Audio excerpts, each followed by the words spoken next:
दोस्तों, लोकसभा चुनाव के ठीक बाद 140 करोड़ आवाम को झटका लगने वाला है। जी हाँ, बहुत बड़ा झटका लगने वाला है। इस झटके को सरकार देने की पूरी तैयारी कर रही है। फिलहाल तो चुनाव चल रहा है, इस वजह से लोगों को झटका नहीं दिया जा रहा है, क्योंकि अगर झटका दे दिया गया तो अगर जो भी बनता हुआ काम है वो बिगड़ जाएगा। और सपोज कीजिए कि अगर यही सरकार रिपीट होती है तो फिर कैसे उन तमाम लोगों को 140 करोड़ आवाम को झटका लगने वाला है, इसका ताज़ा रिपोर्ट निकलकर सामने आ गया है। कितना ट्रिक है ना दोस्तों। अभी कुछ दिन पहले जब चुनाव शुरू हुआ था तो मोदी जी ने कहा 1200 रुपये सिलेंडर जो महंगा था उसमें 200 रुपये कम करके बहुत बड़ी उपलब्धि बताया जा रहा था। मीडिया भी उपलब्धि बता रही थी और मोदी के तमाम पार्टी के नेता भी उपलब्धि गा रहे थे।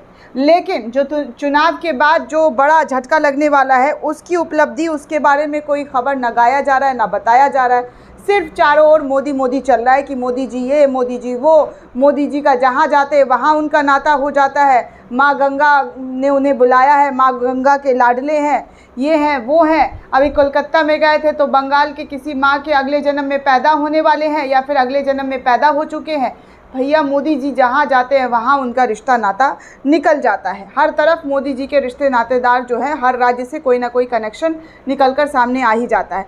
लेकिन चलिए आपको बता दूं कि मोदी जी जो हैं वो किस तरीके से या सरकार में रिपीट अगर करते हैं तो कैसे आवाम को झटका लगता है। जिनको चस्का लगाया गया है 140 करोड़ लोगों को, जो आदत डाल दिया गया है, आदत डलवाया गया है, अब उस आदत के कारण लोगों को कैसे महंगाई का सामना करना पड़ेगा।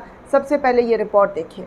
जी हाँ, इस रिपोर्ट पर कोई चर्चा हो नहीं रहा है वैसे तो, लेकिन आपको बता दूं कि लोकसभा चुनाव के ठीक बाद महंगा हो जाएगा मोबाइल रिचार्ज। टेलीकॉम कंपनियों ने ये तैयारी कर ली है और अभी नहीं कर रहे हैं टेलीकॉम कंपनी। ये जो मोदी जी के मित्र हैं टेम्पो वाले, उन्होंने अभी कोई तैयारी, कोई ऐलान नहीं किया, लेकिन हाँ तैयारी ज़रूर कर ली है 2024 इलेक्शन के बाद क्या करना है, कैसे लोगों को झटका देना है। क्योंकि अभी चुनाव है और चुनाव में अगर इस तरीके का झटका देंगे तो मोदी जी को झटका लग जाएगा।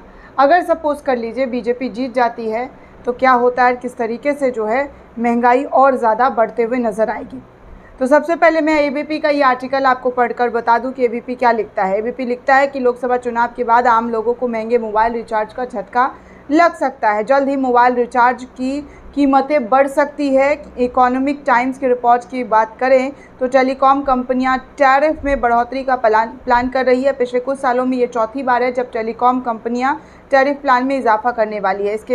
इस फैसले के बाद ग्राहकों को बिल में लगभग 25% की बढ़ोतरी देखी जा सकती है। इस फैसले से टेलीकॉम कंपनियों के एवरेज रेवेन्यू प्रति यूज़र्स बढ़ती हुई नज़र आएगी। आपको बता दें दोस्तों, ईटी टाइम्स की खबर के मुताबिक देश के बड़े बड़े टेलीकॉम ऑपरेटर कंपनियां आने वाले दिनों में अपने टैरिफ प्लान में 25% तक बढ़ोतरी कर सकती है। ऐसी खबर निकलकर सामने आ रही है क्योंकि 5G निवेश के बीच रिकवरी करने की कोशिश की जा रही है। रिपोर्ट में ये भी दावा किया जा रहा है कि भले ही टैरिफ प्लान में ज़्यादा बढ़ोतरी लग रही हो, लेकिन शहर और गांव में रहने वाले ग्राहकों के लिए सामान्य होगी, क्योंकि शहरी क्षेत्र में रहने वाले ग्राहकों का खर्च 3.2% से बढ़कर 3.5% जाएगा। वहीं गांव में रहने वाले ग्राहकों का टेलीकॉम पर होने वाला खर्च 5.2% से बढ़कर 5.9% जाएगा।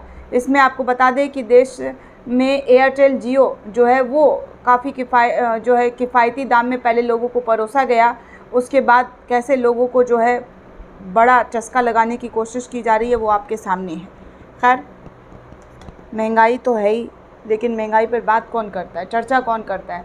चाहे 140 करोड़ को लगे या 100 करोड़ को लगे, जिनके पास पैसा नहीं है उनको अभी भी झटका लग रहा है, उनको अभी भी धक्का लग रहा है, और बाकियों को और भी लगेगा आगे चलकर। जिनके पास है पैसा थोड़ा बहुत, उनके भी जेब खर्च हो जाएंगे, उनके भी जो जेब है वो ढीले हो जाएंगे। क्योंकि रोज़गार की अगर बात की जाए तो मोदी जी की कहीं से कहीं तक अपनी गारंटी में, जो मोदी जी का गारंटी है उसमें रोज़गार के बारे में कोई जिक्र नहीं किया है। तो इसीलिए आप खुश हो जाएं, ताली थाली बजाएं, क्योंकि मोदी है तो मुमकिन है। और मोदी जी जो भी करते हैं देश हित में करते हैं।